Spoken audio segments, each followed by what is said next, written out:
네, 우리 서로 인사하면 좋겠는데요. 오늘은 이렇게 인사하실까요? 당신은 세상의 빛입니다. 네, 정말요? 이렇게 물어보시진 않죠? 네, 아멘. 그렇게 받으시겠죠? 네, 여러분은 세상의 빛입니다. 할렐루야. 네. 오늘 말씀 보겠습니다.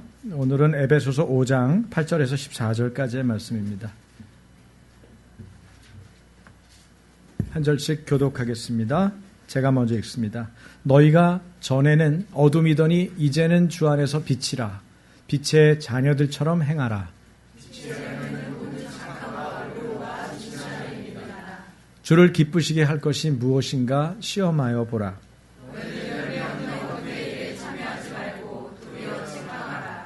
그들이 은밀히 행하는 것들은 말하기도 부끄러운 것들이라.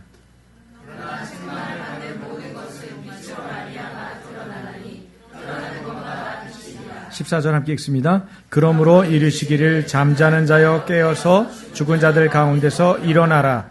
그리스도께서 너희에게 비추이시리라 하셨느니라. 아멘.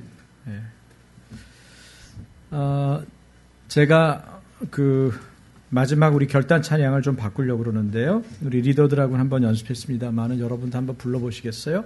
낮에나 밤에나 악보 있죠? 한번 올려줘 보세요. 한 30년 넘은 곡입니다. 외국에서 얼마나 전에 지어졌는지는 그 이전이 있을 테니까 더 됐겠죠?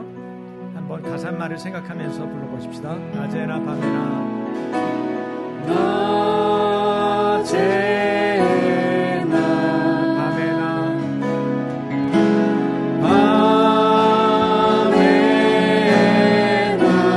주 약속 붙잡고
주님께서 여러분을 날마다 눈동자처럼 지켜주실 것입니다. 할렐루야.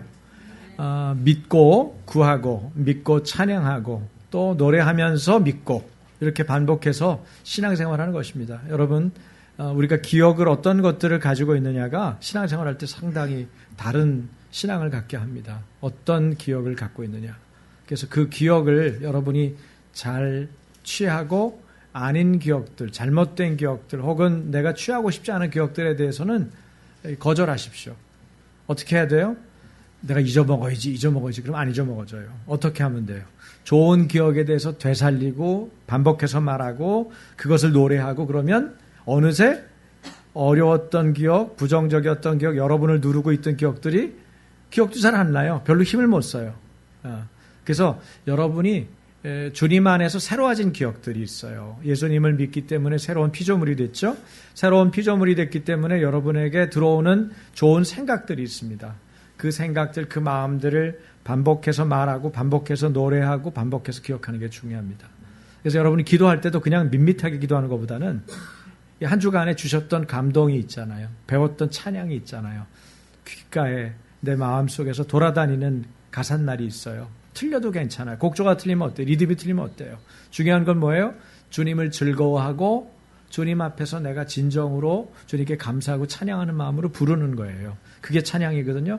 그렇게 부르다 보면 그 곡조가 있는 기도가 되고 곡조가 없는 찬양이 되는 것입니다. 여러분이 그런 찬양과 그런 기도의 재미를 날마다 맛보시기를 주님의 이름으로 축원합니다.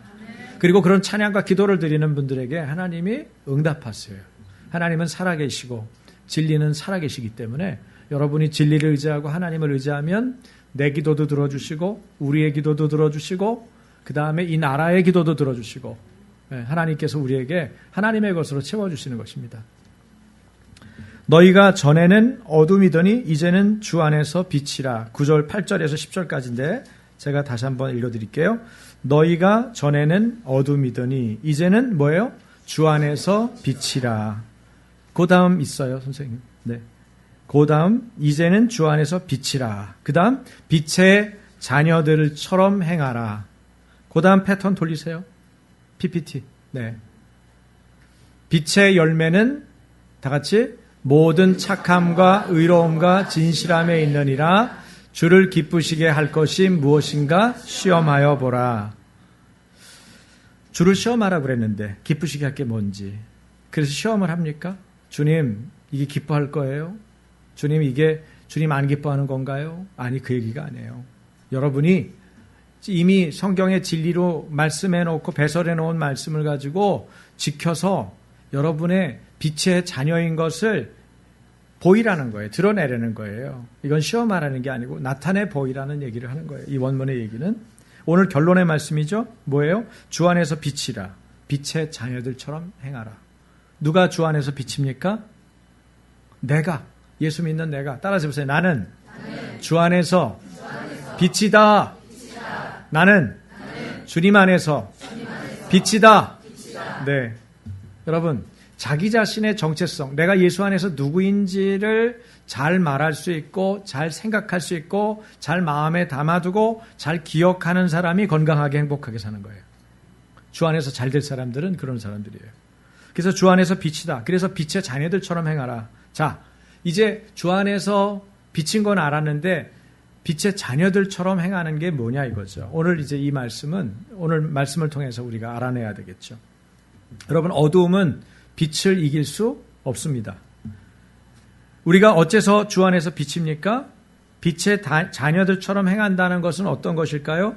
그리스도인들은 자신의 정체성을 바로 알고 그 정체성, 내가 누구인지, 내가 주님 안에서 어떤 사람인지를 놓치지 않은 것이 가장 중요합니다. 그리고 그 정체성에 따라 주님이 주신 말씀을 순종하는 것, 이것이 그 다음으로 가장 중요합니다.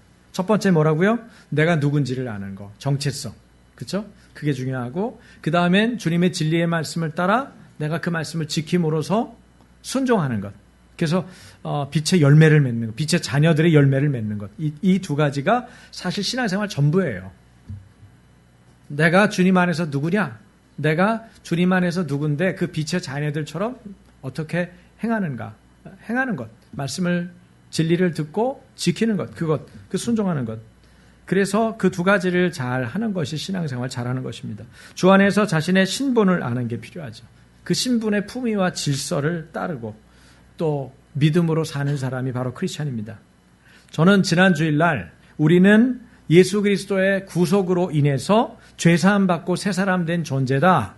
그래서 옛사람 벗고 새 사람 입어야 된다. 그 얘기를 지난주에 여러분하고 나눴습니다. 뭘 버려야 된다고 그랬죠? 버려야 될 것 여러 가지 얘기했어요. 우선 우리가 주 안에서 한 지체이기 때문에 뭘 버려요? 거짓을 버려야 된다고 그랬어요. 거짓을 버리고 뭘 취해야 될까요? 거짓을 버렸으니까 그것과 대조되는 참을 취해야죠. 그래서 거짓말을 버리고 참말을, 거짓을 버리고 참, 진리를 우리가 입어야 되는 거죠. 그리고 마귀에게 일할 틈, 마귀에게 일할 공간, 마귀에게 일할 기회를 주지 않기 위해서 어떻게 하면 된다 그랬죠? 시간을, 세월을 아끼라고 그랬죠. 그렇죠? 그런데 그 세월을 아끼는 것뿐만 아니라 우리가 해야 될 게 있는데 그것은 분노를 버리는 겁니다. 분노를 버리는 거예요. 그럼 분노를 버리고 뭘 찾아야 돼요? 친절하며 긍휼히 여기며 서로 용서하는 것. 서로 용서하는 것을 옷 입어야 돼요. 이게 쉽지 않죠. 어떻게 가능해요? 하늘로부터 내려온 것을 내가 받아서 누리고 그것을 쏟는 것입니다. 내 안에 자원이 없다는 것을 인정하는 것이 중요해요. 여러분, 예수 믿는 사람의 큰 축복은 뭐냐면 나의 제한적인 삶을 나의 제한적인 자원으로 아무것도 할 수 없는 존재가 하나님의 무한하신 자원을 공급받음으로 그 모든 일을 해내게 됐다는 거예요. 할렐루야. 이것이 구원이에요. 애들한테 이렇게 설명하기 쉽지 않더라고요. 여러분 아이들이 엄마, 아빠, 할아버지, 할머니, 삼촌 구원이 뭐야? 그러면 어떻게 말하겠어요? 그거 10원 빼기 1원 이렇게 얘기할래? 어떻게 얘기하실 거예요? 에? 뭐라고 얘기하실래요? 구원. 설명하기 쉽지 않아요. 제가 아이들 설교를 하면서 너무 많이 배워요. 아이들한테 하려고 그러면 이게 제가 사용하는 모든 영어가 전부 다 새로운 거예요. 아는 단어도 말을 하려니까 설명하려니까 다시 사전 뒤져봐야 되고 원어를 뒤져봐야 되고 성경을 다시 봐야 되고 기도하면서 하나님 계시해달라고 기도해야 돼. 여러분의 언어로 전혀 우리 설명이 안 될 만한 수준의 아이들에게 이것을 말할 수 있도록 계속 하십시오. 그러면 여러분께 생겨요. 그것만 남는 거예요. 신앙생활에서 그것만 남는 거예요. 많은 걸 들어도 그것이 여러분에게 영향을 미치는 게 아니에요. 여러분이 깨달은 그 한마디 말이 사람을 변화시키고 나를 변화시키는 겁니다. 그거를 찾아내는 거예요. 옛사람 벗고 새사람 입어야 되는데 거짓을 버리고 참된 것을 입어야 돼요. 마귀에게 일할 틈이나 기회를 주지 않고 분노를 버리고 친절하며 긍휼히 여기며 그리고 용서함으로 서로 옷 입어야 돼요. 그렇죠? 그리고 가난한 사람을 구제하기 위해서 뭘 해야 돼요? 도둑질하지 말고 어떻게 하래요? 제 손으로 수고하여 일하라는 거예요. 무슨 얘기예요? 이래서 남 주자는 거예요. 자기가 일하는 목적 자체가 바뀌는 겁니다. 그러니까 여러분 오늘 설교를 듣는데도 어떤 분은 아이고 목사님 설교 잘 들어야겠다, 은혜 받아야겠다 이렇게 듣는 분이 있고 물론 그것도 없는 분도 있어요. 열정도 안 일어나고 그냥 여기 뭐 예배당 왔으니까 그냥 여기 뭐 예배당 왔다 가면 그래도 뭐 난 교인이잖아, 크리스찬이잖아 이렇게 자기를 위로하면서 그냥 교회 오니까 편안하니까 내가 여기 앉아 있는 거다 그렇게 생각하는 분도 있을 수가 있어요. 미안한 얘기지만 그분은 제가 천국에 대해서 얘기할 수 없어요. 하나님 나라에 대해서 여러분은 보장되어 있습니다라고 말할 수 없어요. 성경은 그렇게 말하지 않거든요. 그러니까 그건 제가 거짓말을 할 수는 없잖아요. 교회 나왔기 때문에 여러분 구원받습니다. 그렇게 말할 수는 없어요. 누가 구원받습니까? 여러분 예수님하고 상관이 있는 사람이 구원받는 거예요. 그러니까 예수님하고 관계가 있고 상관이 있고 친밀해지기를 원하기 때문에 연합하기 위해서 뭘 해요? 말씀을 듣게 되는 거예요. 그러니까 어떤 부분이 있을까요? 그런 분들은 간절함과 절실함과 사모함이 있는 거예요. 내가 예수님하고 관계 있는 사람은 절실하고 사모하고 그래요. 아니 지난번에 휴가를 갔는데 지난번에 아들 면회를 갔는데 또 가재. 제 아내가요. 지난번에 갔다니까요. 나는 한 번 간 걸로 좋게 이렇게 생각하겠어요? 아버지는? No! 저도 가고 싶어요. 왜 그래요? 아들하고의 친밀한 관계를 원하니까. 예? 물론 바쁘기 때문에 컴퓨터는 들고 가겠지만 아들은 보고 싶어. 한번 안아주고 싶고. 여러분이 예수님을 알아요? 예수님하고 관계가 있어요? 예수님하고 친밀합니까? 요즘에 예수님하고 잘 지내시나요? 옆에 분에게 한번 물어보세요. 요새 예수님하고 잘 지내셔요? 여보, 무슨 얘기를 하는 그런 어려운 질문하면 어떡해. 에이, 그런 얘기 하면 안 돼. 여러분, 이게 실제적인 질문이어야 돼요. 요즘에 예수님하고 잘 지냅니까? 자기한테도 던져봐야지. 설교하는 목사도 목사 자신에게 던지고. 우리 자신이 그런 부분에 대해서 정당하게, 정직하게 대답해야 돼요. 아니요, 잘 못 지내요. 근데 잘 지내보려고요. 내가 오늘부터라도, 지금부터라도 잘 지내려고. 여러분, 마귀는 항상 뭐라 그래요? 다음에 하라 그래요. 예수님하고 친해지는 거 다음에 하라 그래요. 좋은 일 다음에 하라 그래요. 여러분이 헌신 다음에 하시면 된다 그래요.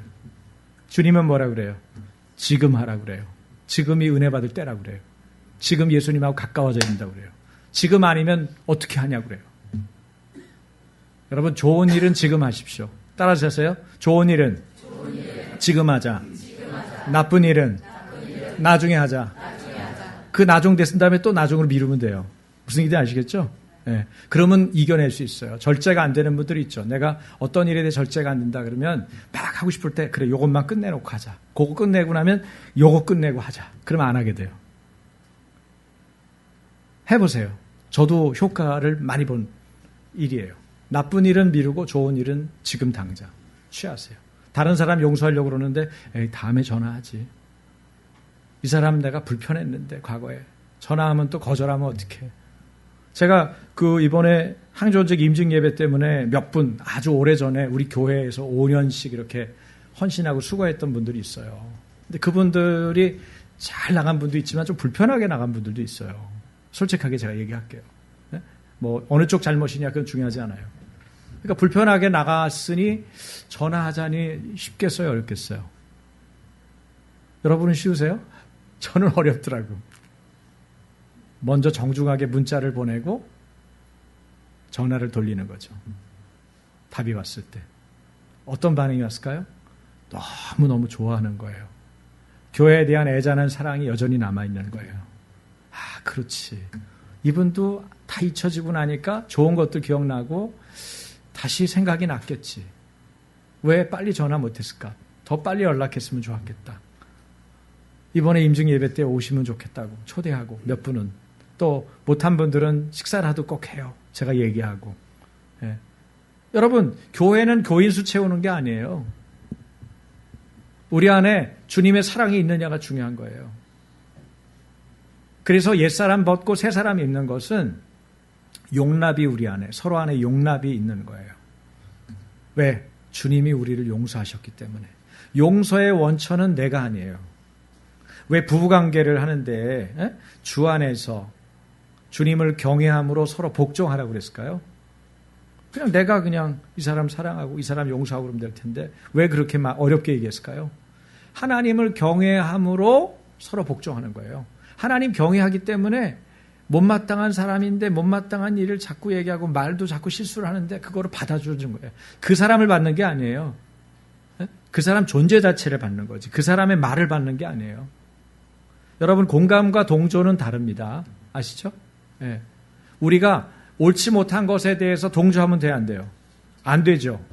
진리를 대적하는 거에 대해서 할 수 있어요? 못 해요. 누가 싸웠는데 막 화가 나가지고 잔뜩 왔는데, 내가 그놈 때문에 힘들어 죽겠고, 내가, 막 욕을 막 해. 그러니까, 옆에 있는 사람 뭐라 그래?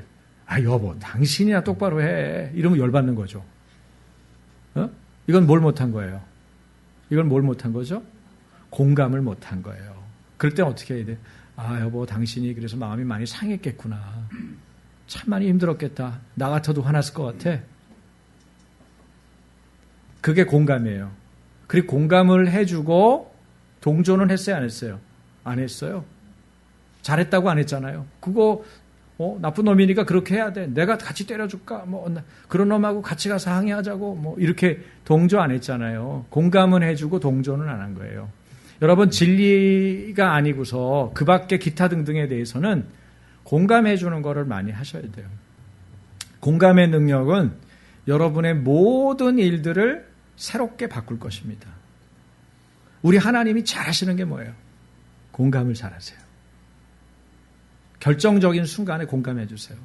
내 인생에 대해서 너무 슬프고 아프고 두렵고 불안하면 주님이 뭐라고 그러세요? 찾아오셔서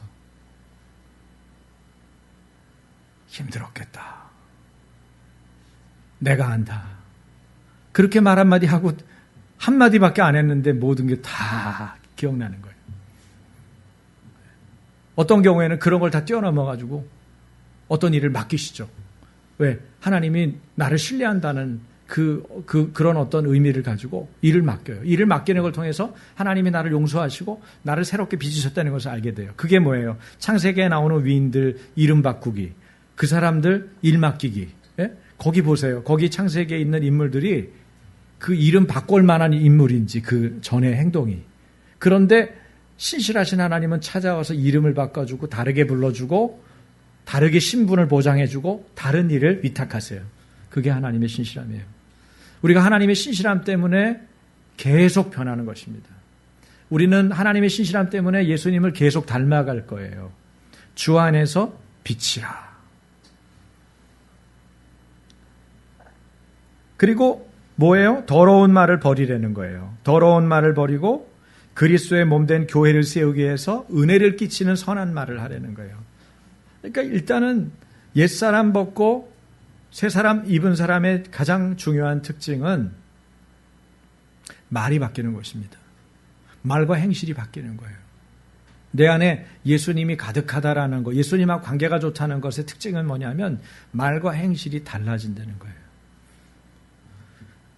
그러면 진리의 공동체, 평화의 공동체, 긍휼, 사랑의 공동체가 되는 것입니다. 우리 교회가 실제로 추구하는 부분이기도 하죠. 예수님을 닮아가는 것, 말씀으로 양육받고 관계 안에서 성장하려고 하는 가장 중요한 이유가 바로 예수님 닮아가기 위해서예요. 얼마나 예수님을 닮아가고 계십니까? 당신 요즘 예수님 닮아가고 있는 것 같아. 당신 예수님 닮았어. 여러분, 이런 인사말을, 이런 말을 우리가 듣기를 사모하면 좋겠어요. 당신 보니까 예수님이 생각나. 아침교회를 보면요, 예수님이 느껴져요. 우리가 이런 인사를 받으면 좋겠어요. 그렇게 추구하면 그렇게 되는 것입니다.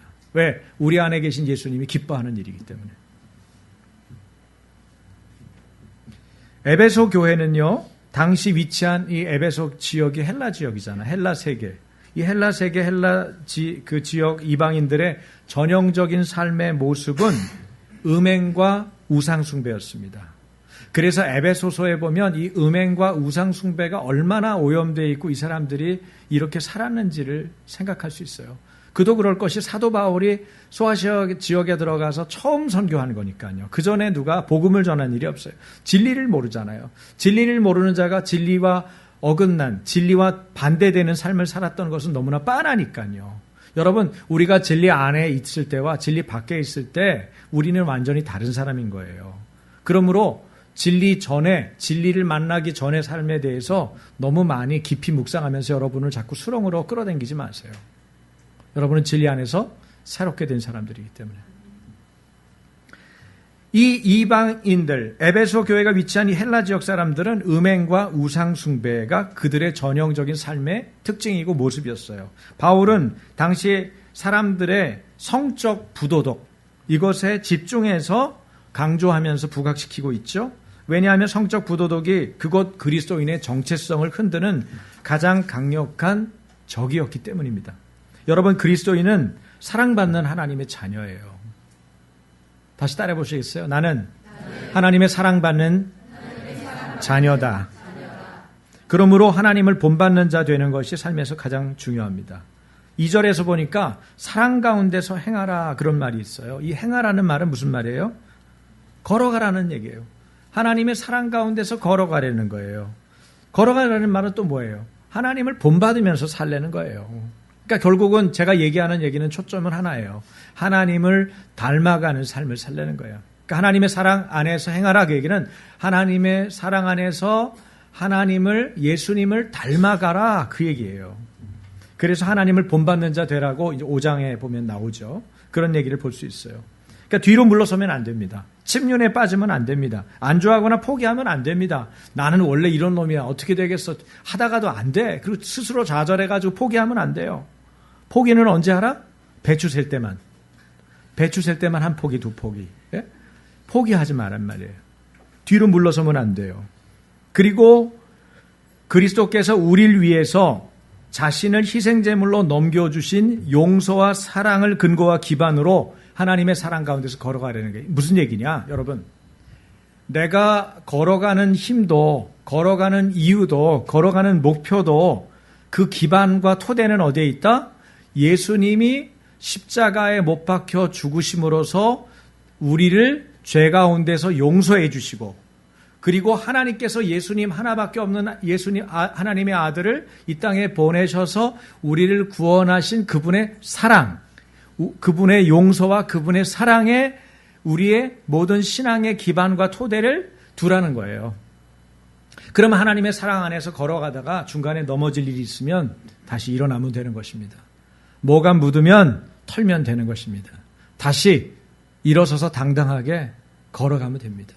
주님 앞에 용서를 구하고 진심으로 회개하고 돌이켜서 다시 당당하게 걸어가면 되는 것입니다. 이것이 주님이 원하시는 일이에요. 그래서 그리스도께서 우리를 위해서 자신을 희생제물로 넘겨주신 거죠. 그것을 헛되게 만들면 안 돼요. 그러나 때때로 찾아오는 영적 침륜, 이 신앙적인 정체기가 있다는 것도 인정합니다. 그래서 크리스 러셀 목사님이 목회자 전문 칼럼에 이 영적 침륜에서 빠져나오는 데 도움을 주는 10가지 질문을 여기다 올려놨는데 제가 여러분에게 소개를 할게요. 우리 함께 읽어보면 좋겠는데요. 자, 신앙의 정체기에서 벗어나도록 도와주는 10가지 질문. 1번 같이 읽죠. 내 삶에서 회개하지 못한 죄는 없는가? 회개하지 못한 죄가 있으면 우리의 발목을 잡아요.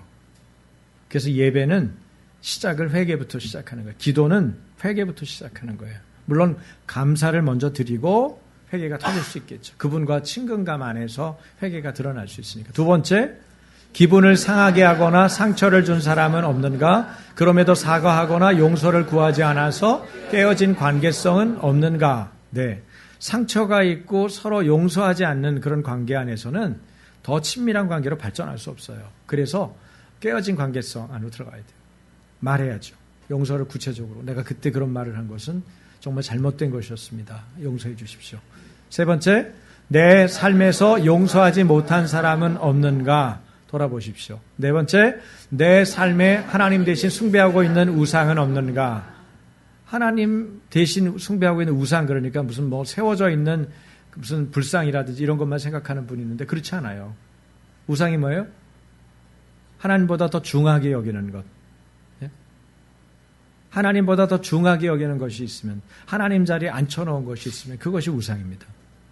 자, 다섯 번째, 하나님, 나 자신, 다른 사람 또는 나의 상황에 대한 사단의 거짓말을 믿고 있는 것은 없는가?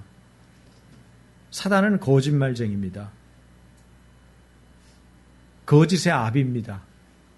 거짓의 선수입니다. 전문가예요. 그래서 상대방이 거짓에 믿게 만들어요. 사기꾼에게 잘 넘어가는 분들이 있죠. 또 속고 또 속아. 그때 털리고 또 털려. 예? 어떤 분은 또 남자한테, 예? 어떤 분은 또 여자한테, 예? 계속 속아가지고 넘어가죠. 사마리아 여인은 남자 한 5에 속은 건가요? 6번째 만났잖아요. 지금 있는 남자도 내 남편이 아니오며. 기가 막힌 거 아니에요? 왜 인생에서 계속 인간관계에 속는 거야? 자기 안에 있는 약한 부분과 만나는 거죠. 사탄의 거짓말에 대해서 분별하는 내용이 필요해요. 6번째, 같이. 네. 하나님을 따르는 데 있어서 일관성을 가지고 제자 훈련을 하고 있는가? 그러니까 여러분이 말씀을 배우는 양육의 자리에 있냐는 거예요. 직접적으로 도전받을 수 있는 자리. 막연한 자리 말고요. 피할 수 있는, 숨을 수 있는 자리 말고 그 질문에 대해서 내가 정직하게 대답하지 않고는 통과할 수 없는 자리에 있냐요. 그래서 소그룹이 필요한 거예요. 소그룹에서 더 밀접하게 만나야 되기 때문에 7번, 균형을 잃은 삶의 영역은 없는가? 8번, 내 삶의 시간을 허비하는 부분은 없는가? 9, 하나님께서 내가 행하기를 원하는 하나님의 일이 있지만 그 뜻에 불순종하는 모습은 없는가? 하나님이 뜻이 느껴져요. 하나님이 원하시는 일이 느껴져요. 그런데 안 하고 싶어. 거절해. 이런 불순종이죠. 10번, 당신은 하나님 앞에 위의 모든 질문을 정직하게 답했는가? 네. 아버지의 사랑을 받은 아들이 자연스럽게 아버지의 말과 행동을 모방하고 흉내내는 것은 당연합니다. 왜? 닮았기 때문에. 자녀기 때문에 닮는 거예요. 어떤 경우엔 싫어하면서도 닮죠. 하나님의 자녀라면 하나님의 성품과 행함이 자연히 자신에게 배어 있죠. 그래서 우리가 하나님의 자녀면 하나님의 자녀로서의 일, 빛의 자녀면 빛의 자녀로서의 일을 하게 돼 있어요. 굳이 열심을 내서 모방하려고 들지 않아도 그렇게 된다는 거예요. 뭐 재밌는 얘기가 있는데 옛날에 찰리 채플린이 있죠. 여러분 아세요? 예, 영화도 나왔었는데 모던 타임스도 보고 제가 연애할 때. 근데 그 찰리 채플린이 있는 그 도시에서 진짜 찰리 채플린을 찾아라 이런 프로그램이 있었대요. 요새 한참 나오니까 우리는 지금 프로그램인 줄 아는데 그 옛날에 다 있었던 거예요. 그래가지고 이제 코스염 이렇게 달고 지팡이 들고 모자 쓰고 찰리 채플린 흉내 내고 다 나온 거죠. 근데 실제로 찰리 채플린이 거기에 나간 거예요. 그 대회에. 자기가 찰리 채플린이라는 거를 감추고 누가 1등 했을까요? 네? 찰리 채플린이 1등 했을까요? 1등을 못했어요. 3등이에요, 3등. 진짜가 3등을 했다고, 여러분. 네? 무슨 얘기인지 아시겠어요? 가짜가 진짜 흉내는 더 잘 낼 수 있는 거예요. 그 특징을 알기 때문에 그 특징만 묘사하면서 외모도 그렇고 다 흉내내는 거예요. 우리가 하나님의 자녀이기 때문에 하나님의 자녀로서의 안정감이 있어야 돼요. 제가 더 닮은 것 같은데? 아니에요. 쟤는 하나님이 안 계세요. 내가 하나님이 내 안에 있어요. 그렇기 때문에 안정감을 가지고 찰리 채플린은 안 삐졌을 거야. 틀림없이. 3등 했어도. 본인이 찰리 채플린이니까. 여러분은 어떠세요? 여러분이 하나님의 자녀이기 때문에 누가 흉내를 낸다고 그래도 그 안에 진실이 없고 그것이 하나님을 향한 사랑이 없다면 그 진리가 담겨 있지 않다면 여러분 왜 두려워합니까? 그 사람이 1등하든 2등하든 상관없어요. 내가 하나님의 자녀니까. 난 하나님의 자녀로서 그분의 성품을 드러내고 그분이 행하는 일을 그냥 따라서 모델로 그냥 하면 되는 거죠. 여러분 3절에서 6절까지를 보면은 어떤 일들을 하나님의 사랑 가운데 행하는 그리스도인, 빛 가운데 행하는 그리스도인들이 해서는 안 되는 일들인가. 이걸 아주 구체적으로 말하고 있는데 그 당시 에베소 교인들을 생각하면서 바울이 쓴 거지만 우리가 참고할 필요가 있어요. 한번 볼게요. 3절에서 6절입니다. 3절 제가 읽습니다. 음행이나 모든 더러운 행위나 탐욕은 그 이름조차도 여러분의 입에 담지 마십시오. 그렇게 하는 것이 성도에게 합당한 것입니다.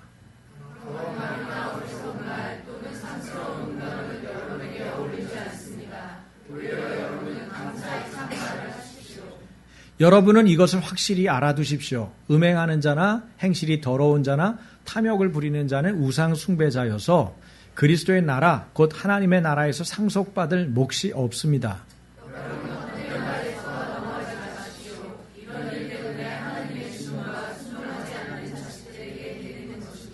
네, 처음에 나오는 음행 얘기가 나오는데 이거는 창기와의 성적인 관계를 염두에 둔 표현이에요. 실제로 우상 숭배라면서 우상 숭배하는 그 곳 아데미 신상 주변에 뭐가 있어요?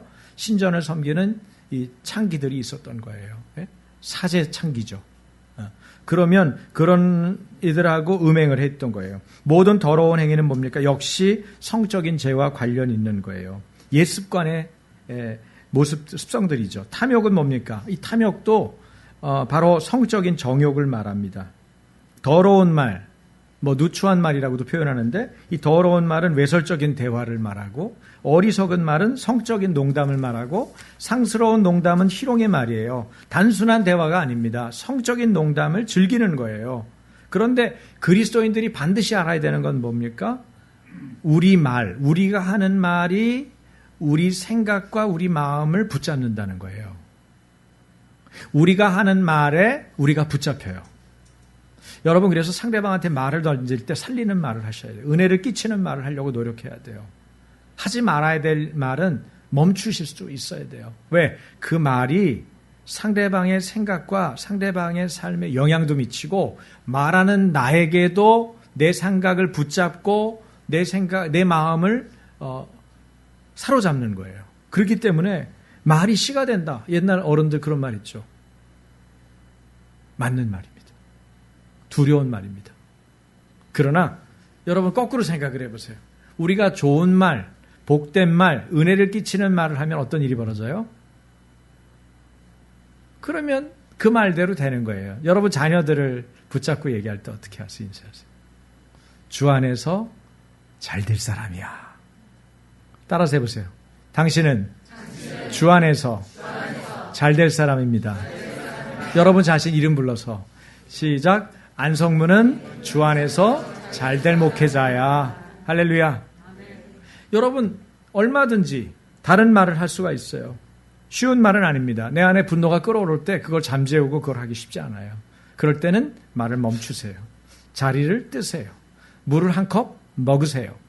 샤워기를 머리에다 얹고 찬물을 세게 틀어서 한번 머리를 감으세요. 임상이에요. 실제로 좋아요. 그러면은 여러분 옛날에 표현에 그런 말 있죠. 화가 나면 뚜껑이 열려요 그러잖아요. 뚜껑이 어디 뚜껑이 열리는 거예요? 머리가. 왜? 열이 나. 실제로 화가 나면 이 화날 때 머리 이렇게 얹어보세요. 뜨겁거든요. 은혜 받을 때도 열이 나는데 이게 은혜 받을 때인지 화날 때인지 자기는 아니까. 그래서 열이 나면 그 열을 식히는 게 중요해. 내가 막 돌아가는 거 아니에요 지금. 식히는 게 중요하죠.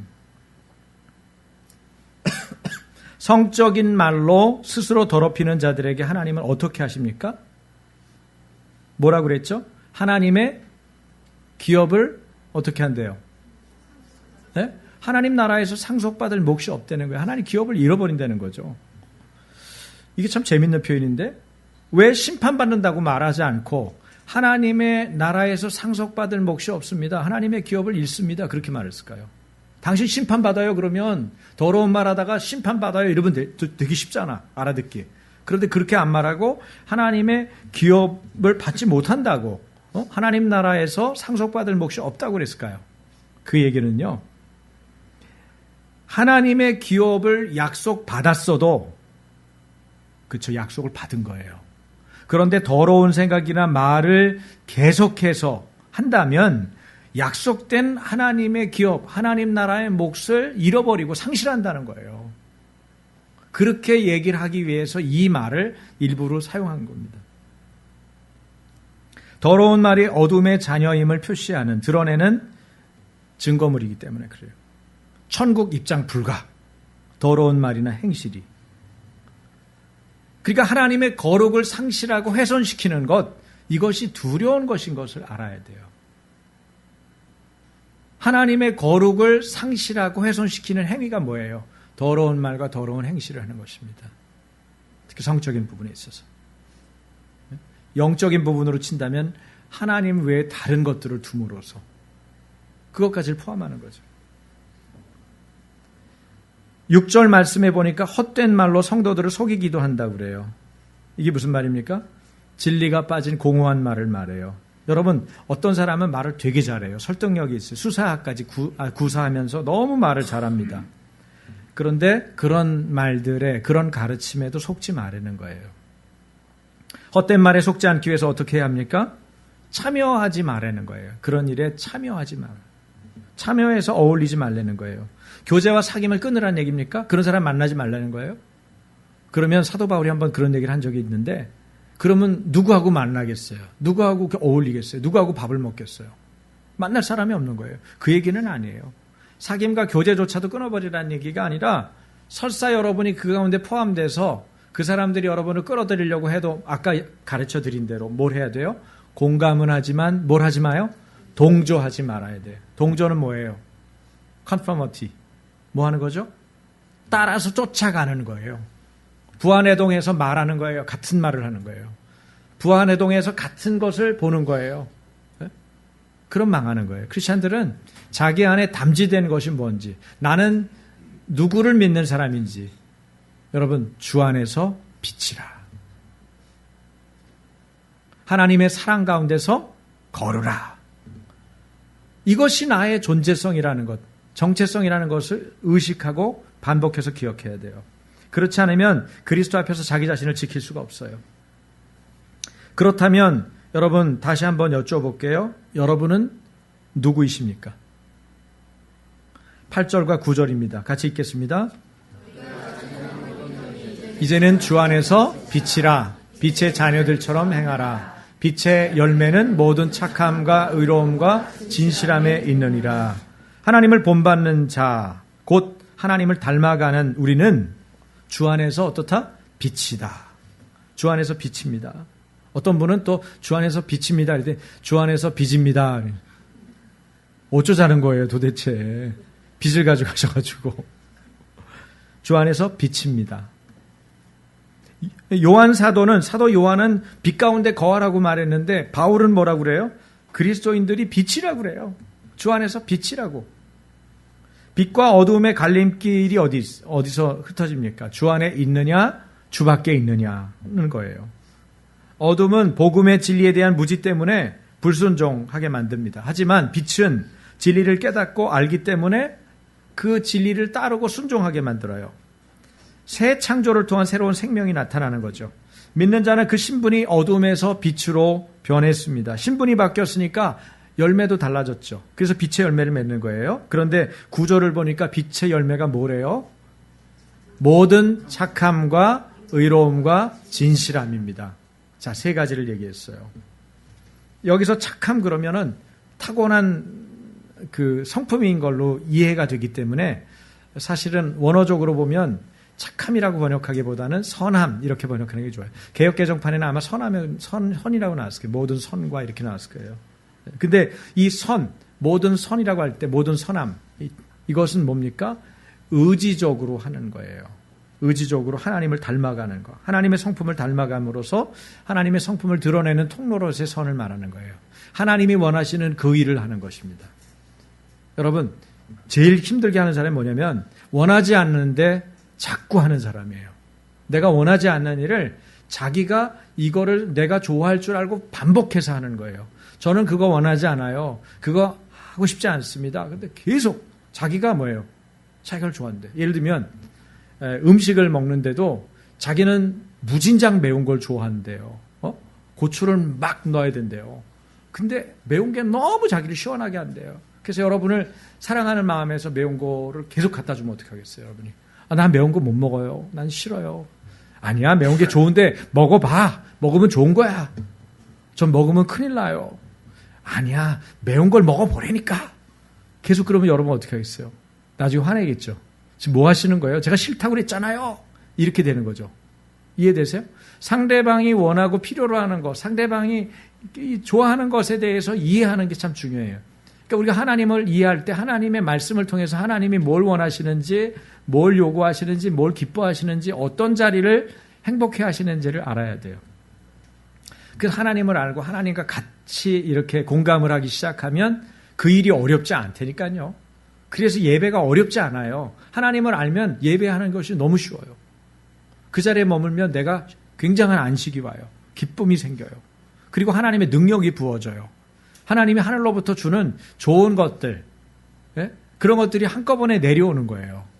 그래서 그런 것들을 추구하는 교회에 뭐가 일어나요? 치유가 일어나고 회복이 일어나고 복음이 들어가고 하나님 나라가 점점 확장되는 거예요. 할렐루야.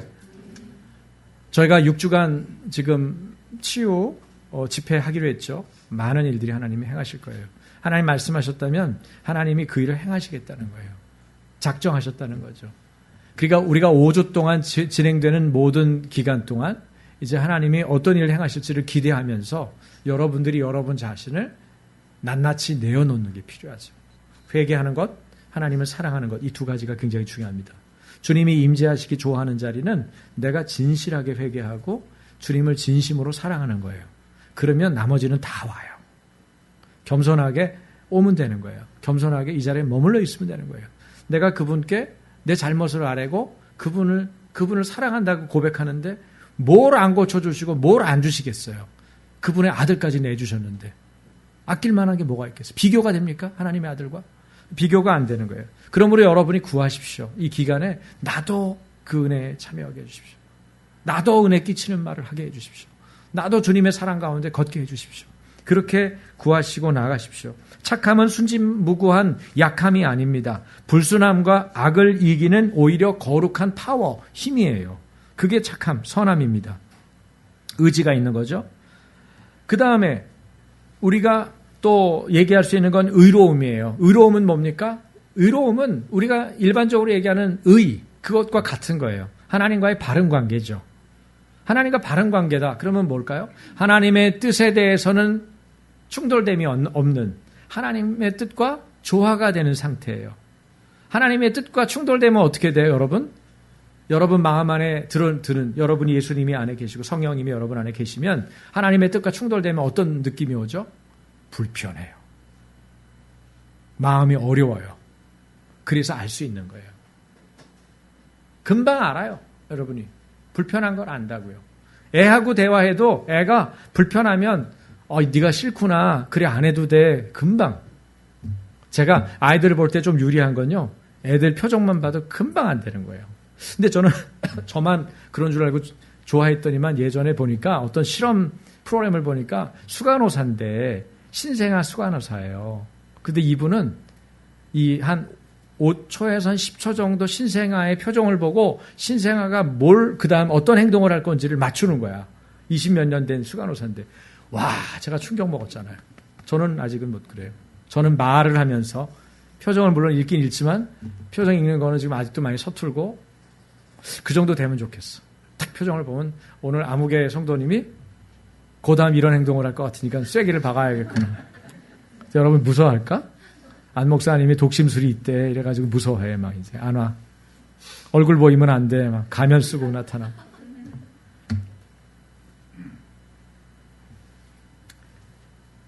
그 다음에 진실함. 진실함은 거짓말을 하지 않고 참된 것을 말하는 거예요. 왜? 하나님은 진리와 함께 기뻐하는 것을 좋아하시기 때문에. 그래서 거듭난 크리스찬들은 자신 안에 있는 진리 때문에 정직하고 솔직합니다.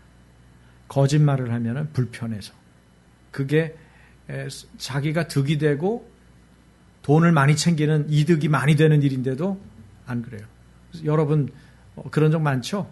여러분도 아마 그런 거 많이 있을 거예요. 뭐 너무 큰 돈을 주었다든지 남의 물건을 주었을 때 고민 안 하죠.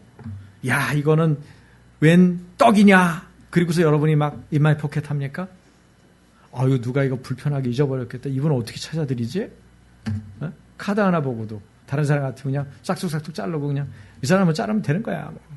굳이 그 사람 또 카드사에 전화해가지고 이런 사람이 카드를 잊어버렸는데 이 앞에서 주셨는데 그분 많이 걱정할 것 같아요. 막 말해가지고 막 또 힘든 코스를 거쳐가지고 주인 만나러 또 가고. 전부 크리스찬들이에요. 착한 이라는 사람. 자기 안에 있는 진리 때문에, 자기 안에 있는 예수님 때문에 빛의 열매를 맺는 거죠.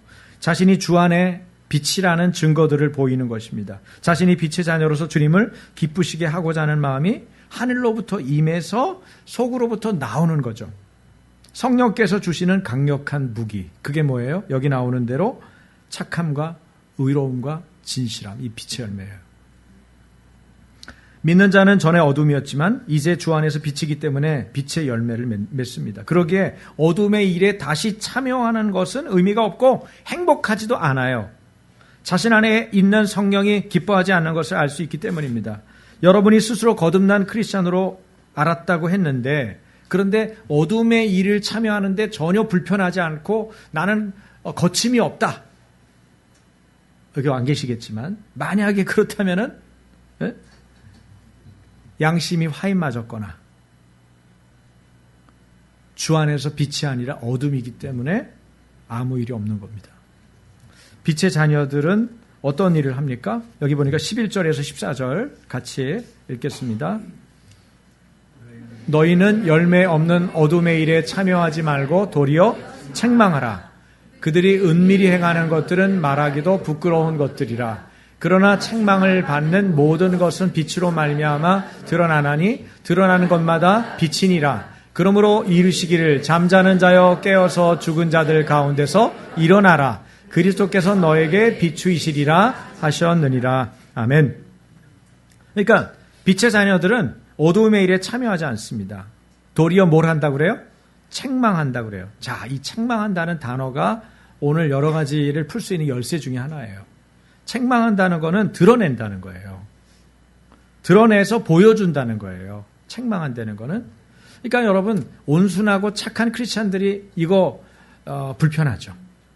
그래서 착한 크리스찬들이 잘 남의 얘기 못하죠. 그러니까 이 책망하다는 거는 잘못 원어를 이해하면 안 돼요. 꾸짖으라는 얘기가 아니고요. 그것이 잘못되었다는 것을 노출시켜서 보여주는 것을 말해요. 상대방한테는 만약에 그런 일을 하고 있는 사람이었다면 그 사람은 어떻겠어요? 마음이 엄청 상하겠죠. 기분이 아주 나쁘겠죠. 근데 그 사람을 꾸짖는 게 아니에요. 그 일을 드러나게 하는 거예요. 크리스찬들은 숨겨진 어둠의 일을 드러내야 한다고 말하는 것입니다. 빛을 비추기 때문에. 여러분은 세상의 빛입니다. 그랬는데 여러분이 어떤 어두움의 영역에 앉아 있는데도 아무도 이것이 자기가 죄라는 것이 안 드러나면 여러분은 빛이 약한 거예요. 제일 기분 나쁠 때 목사들이 커피숍에 갔는데 옛날에 다방이죠. 옛날 다방에 갔는데 잿더리 가져올 때 아직 멀었구나. 네? 목사들 모임인데 다방에 어떻게 지방에 갔다가 지방에 가면 옛날 다방 있잖아요. 다방에서 커피 한 잔, 달달한 커피 한 잔 먹겠다고 들어갔는데 뭘 가져와요? 잿더리를 가져와.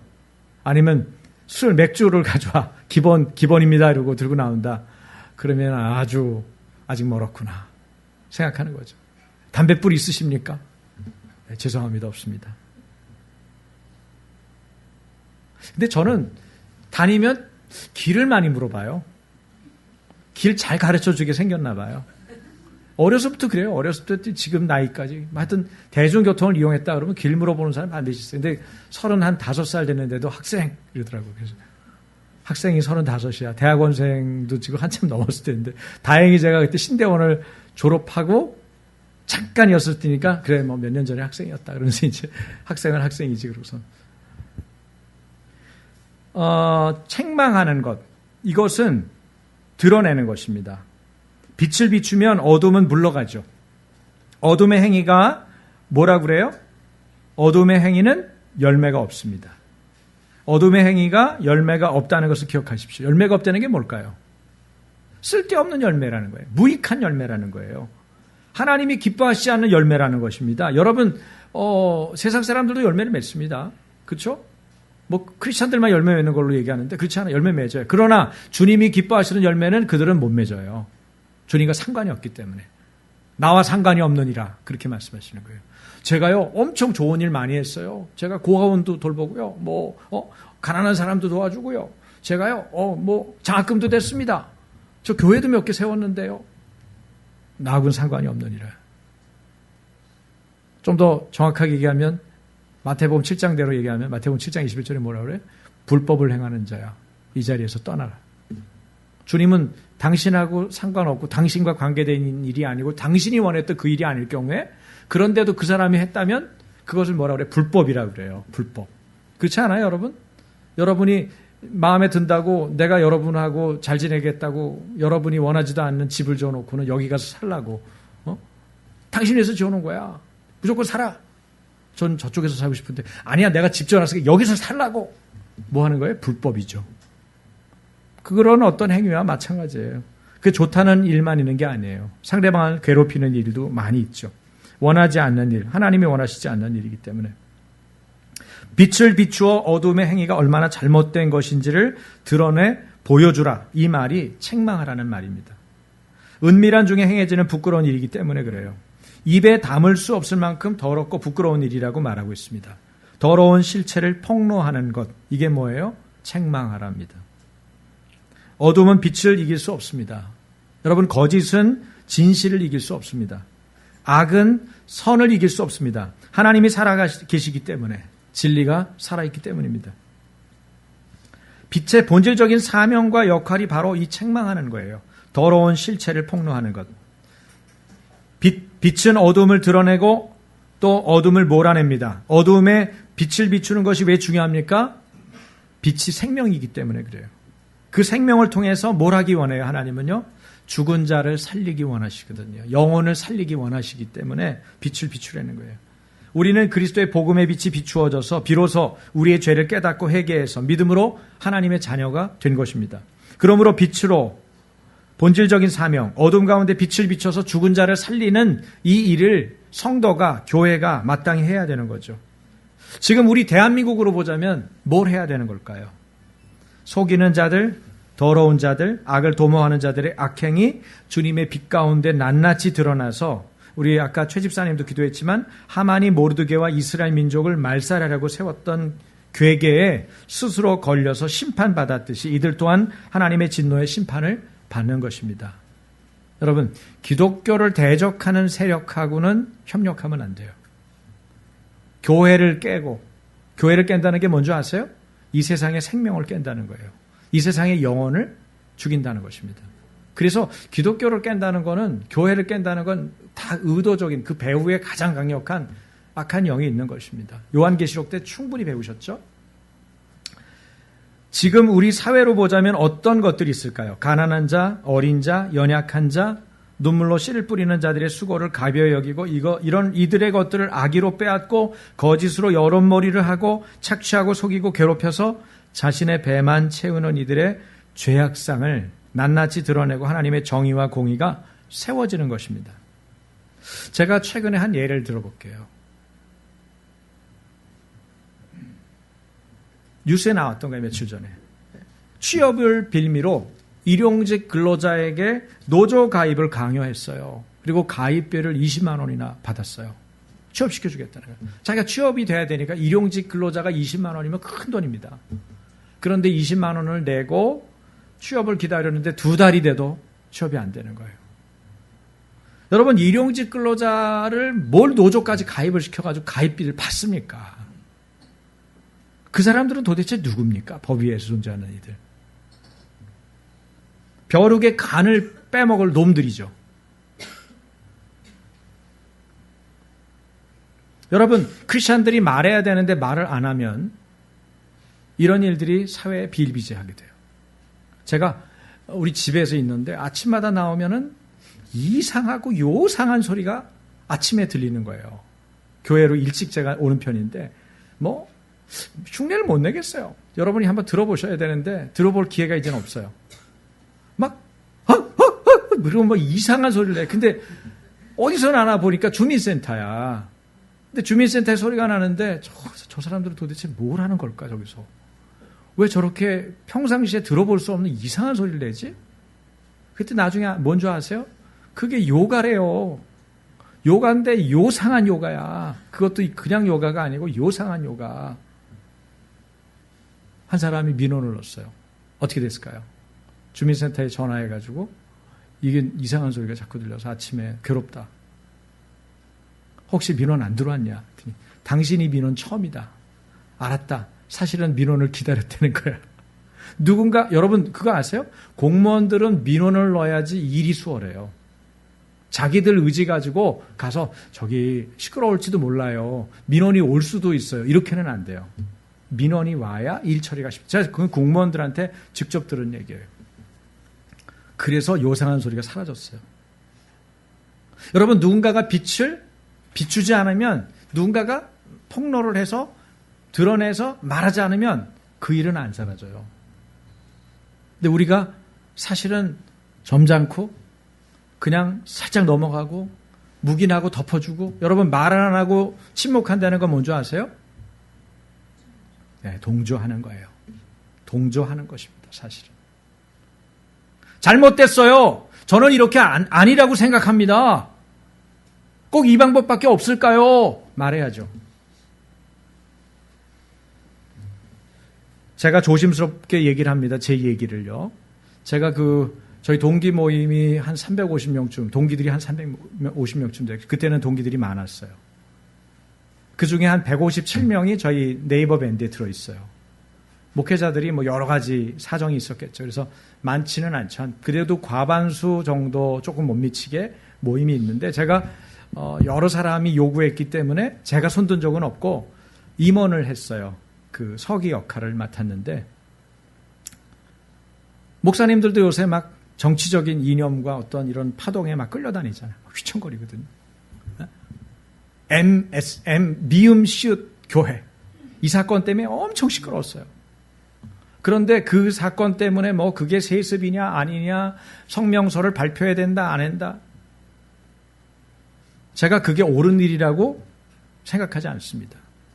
그게 좋은 방법이라고 절대 말하지 않습니다. 저는 싫습니다. 솔직히 말하면. 굉장히 불쾌합니다. 왜 그분이 그렇게까지 결정을 하셔야 되는지 내용도 잘 모르겠고. 그렇지만 목사들이 떼거지로 전부 모여가지고 성명서 작성해서 같이 막 이거 잘못했다고 여기저기 갖다 붙여놓는 거 더 싫어요. 그래서 제가 막 이런 모임의 얘기 안에서 성명서를 발표하자는 얘기를 막 할 때, 지금 이미 성명서가 수십 개가 나와 있거든요. 홈페이지, 카페에 이미 모든 일이 그 일밖에 없는 것처럼 나와 있어요. 1번서부터 30번이면 한 20개 이상이 그 성명서예요. 네? 무슨 기수. 대단한 분들이죠, 전부. 거기다 붙여놨길래 제가 우리 동기는 이제 다들 담임 목사들 아니냐. 책임 있는 위치니까 우리 자신을 개혁하고 우리가 뭘 해야 될지를 고민해가지고 그거를 좀 개선해내면 좋겠다. 그런 얘기를 아주 정중하게 했어요. 근데 안 먹히는 거예요, CR도.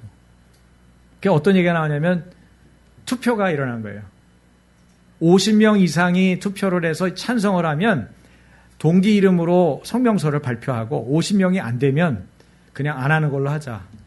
제가 반대하니까 그렇게까지 이제 수를 쓴 거예요. 네? 오로지 제가 얘기한 거야. 뭘 믿고 그랬는지 저는 한 번도 중학교 2학년 때 빼놓고는 중학교 1학년 때인가? 제가 음악 선생님한테 맞을 짓을 의도적으로 한번 한 거 빼놓고는 그 처음이었던 것 같아. 그렇게 용기를 내가지고. 바보 짓을 한 거죠. 동기들이 안 좋아할 만한 일을. 그런데 제가 그럼 투표에 제가 동의하겠다. 근데 참 희한한 일이 벌어졌어요. 94명이 투표에 참여했어요. 그거 읽었어요. 그 내용을. 94명이 읽었는데 47명이 찬성을 하고 6명이 반대를 하고 어쨌든 부결됐어요. 50명이 안 돼요. 3표가 모자랐으니까. 그러면 어떻게 해야 돼요? 여러분 상식으로 어떻게 해야 돼요? 성명서 올려야 돼요? 안 올려야 돼요? 안 올려야죠. 적법한 거죠. 다 논의하고 한 거거든요. 임원들하고 얘기하고 회원들 다른 의견이 있으면 얘기하십시오 했단 말이에요. 그런데 죄송합니다. 제가 우리 동기 욕을 하는 것 같아서 속상하게도 어떤 짓을 했냐면 카톡방을 따로 만들었어요. 이건 네이버 밴드고 카톡방을 따로 만들어가지고 더 많은 사람들을 수소문해가지고 연락해가지고 여기다가 150명 넘는 사람이 다 카톡방에 들어오게 만들었어요. 저는 불렀겠어요? 안 불렀겠어요? 제가 반대했으니까 제가 반대 의견을 냈기 때문에 저는 안 불렀죠. 그리고 그 방에서 어쩌고 해가지고는 이 수많은 사람이 동의했다 그래가지고는 성명서를 발표하더라고요. 참담하더라고요. 두 가지 문제가 있어요. 우리는 진실을 추구하고 의로움을 추구하고 선을 추구한다 그러면서 그렇게 살아내는 것은 어렵다. 목회자라도. 두 번째는 합의하고 절차에 대해서 논의했는데도 불구하고 그것을 번복하면서 상대방은 문제가 있었다. 상대방의 절차는 잘못됐다라는 성명서를 냈어요. 자기네들은 적법하지 않은 방법으로 의견을 모아가지고 지금 M, 미음, 시옷 세습은 잘못됐다. 그건 적법한 절차가 아니었다라고 자기들이 절차를 잘못 밟은 내용을 가지고 그걸 했어요. 너무 한심한 거예요. 그래서 제가 사임했어요. 대단한 것도 아니지만 그것도 뭐 전체한테 떠들 필요는 없으니까 임원방에 들어가서 나는 임원으로 역할을 맡고 싶지는 않다. 그냥 이제 좋은 사람 뽑아서 하는 게 좋겠다. 그게 여러분들한테 유익하겠다. 그러고는 그 방을 딱 나오고 혹시 전화하지 마라. 당분간은 여러분 전화 안 받겠다. 그러고 탁 끊었어요. 잘했죠? 네. 여러분 이 사회가 지금 주님의 선함과 의로움과 진실함으로 살아내기는 쉬운 세상이 아닙니다. 왜냐하면 너무나 많은 사람이 사회적 분위기에 젖어서 또 때로는 사단의 거짓에 선동돼서 너무 많은 사람이 한쪽의 얘기를 막 듣고 있어요. 여러분이 어떤 의견을 들으려면 정직하셔야 돼요. 크리스찬들은요. 반대하는 얘기도 듣고 찬성하는 얘기도 들으십시오. 양쪽의 얘기를 순전하게 듣고 판단하셔야 돼요. 그리고 하나님께 여쭤보셔야죠. 그래도 또 속임수가 있을 수 있으니까 하나님 이게 어떤 것이 옳은 것입니까? 모르겠으면 덮으세요. 얘기하지 말고 옮기지 말고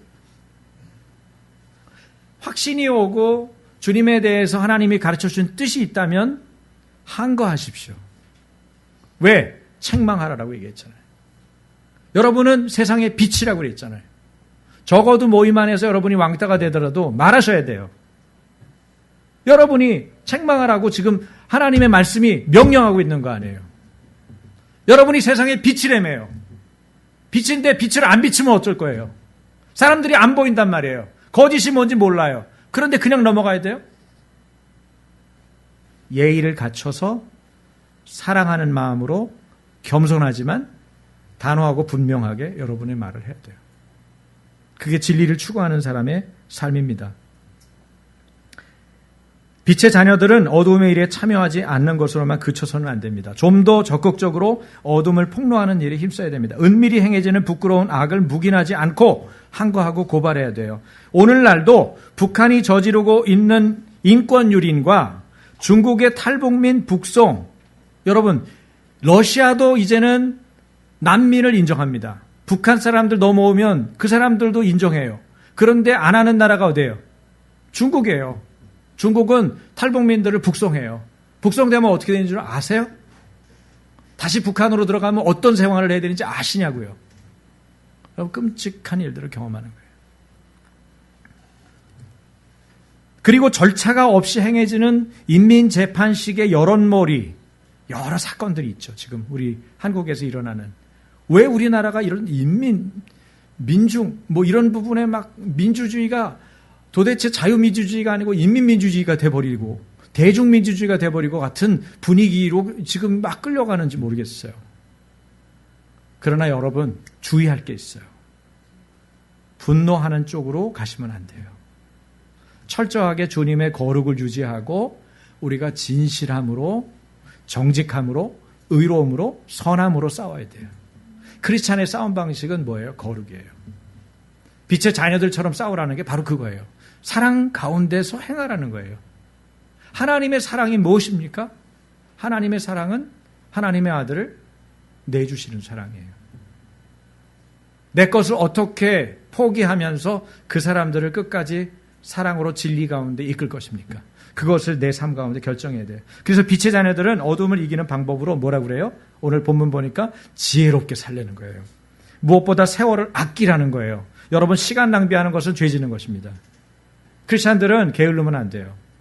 세월을 아끼라는 거예요. 왜? 때가 악하기 때문에. 이거는 유대 전통에서 보자면 때가 악하다는 것은 뭐예요? 종말의 때가 가까웠다는 거예요. 하나님의 나라가 임하고 있다는 거예요. 네? 하나님의 심판이 가까웠다는 긴급성을 가지고 주어져 있는 시간을 효율적으로 사용하고 우선순위를 분명하게 세우고 그리고 오직 성령의 충만함을 받아서 육신의 생각에 정욕대로 끌려다니지 않고 영의 생각이나 영의 인도함을 받으면서 하나님이 부르신 목적에 걸맞게 살으라는 것입니다. 이것이 주 안에서 빛으로 어둠을 이길 수 있는 방법이에요. 할렐루야. 성령에 충만하면 우리가 이것을 감당할 수 있습니다. 빛으로 어둠을 이길 수 있습니다. 다시 말씀드립니다. 어둠은 빛을 이길 수 없습니다. 따라서 해보십시오. 어둠은 빛을 이길 수 없다. 거짓은 진실을 이길 수 없다. 악은 선을 이길 수 없다. 하나님이 살아계시기 때문에, 진리가 살아있기 때문에, 그러므로 우리의 해야 될 몫을 주님 안에서 겸손하게 받고 우리의 몫을 순전하게 행하면서 기다리는 거예요. 하나님의 때에. 요한계시록은 항상 마귀는 수로 화려한 폼으로 우리를 두렵게 합니다. 그러나 두려울 필요 없습니다. 우리가 두려울 분은 오직 하나님 한 분입니다. 우리의 마음을 지키고 하나님을 사랑하고 하나님께서 말씀하신 그 일에만 충실하면 됩니다. 그 일을 감당하면서 오늘 우리 가정에 또 우리 교회에 이 사회에 이 나라에 하나님의 바람이 불기를 주님의 이름으로 축원합니다. 우리 같이 기도합니다. 하나님 아버지, 빛으로 어두움을 이기기 원합니다. 사랑하는 하나님의 종들에게 기름 부어주시고 지혜를 부어주시고 성령의 충만함을 주시고 하나님 아버지, 하나님의 사랑 가운데서 걸을 수 있도록, 그래서 예수 닮아가는 사람, 예수 많이 닮은 크리스찬들이 아침교회에서 배출되게 해주시고 한국교회에서 하나님 곳곳에서 나오게 도와주시고 하나님의 열방을 섬길 하나님의 교회들이 세워지게 하여 주시옵소서. 주님, 아침교회의 성도들을 축복합니다. 이들의 일상 속에서 진리의 불꽃을 밝히는 하나님의 용사들이 일어나게 하여 주시옵소서. 빌고 원합니다. 이 나라가 어두움 가운데 있습니다. 하나님, 교회가 어두움 가운데 있습니다. 또 하나님, 에베소 교회 성도들처럼 성도들 가운데 어둠 가운데 있는 이들이 있습니다. 주님, 빛 가운데 행하게 하여 주옵소서. 예수님 닮게 하여 주옵소서. 하나님의 사람으로 굳건하게 서게 하여 주시옵소서. 주님, 우리가 선포할 때, 주의 말씀에 순종할 때 하나님의 빛이 드러나서 많은 영혼들이 살아나게 하시고 그들이 구원받게 하시고 열방이 회복되게 하시고 한국에 하나님이 원하시는 통일이 오게 하여 주시옵소서. 주님, 주님을 찬양합니다. 우리의 하나님 찬양을 받으시고 주님 높임을 받아 주옵소서. 예수님 이름으로 축복하며 기도합니다. 아멘.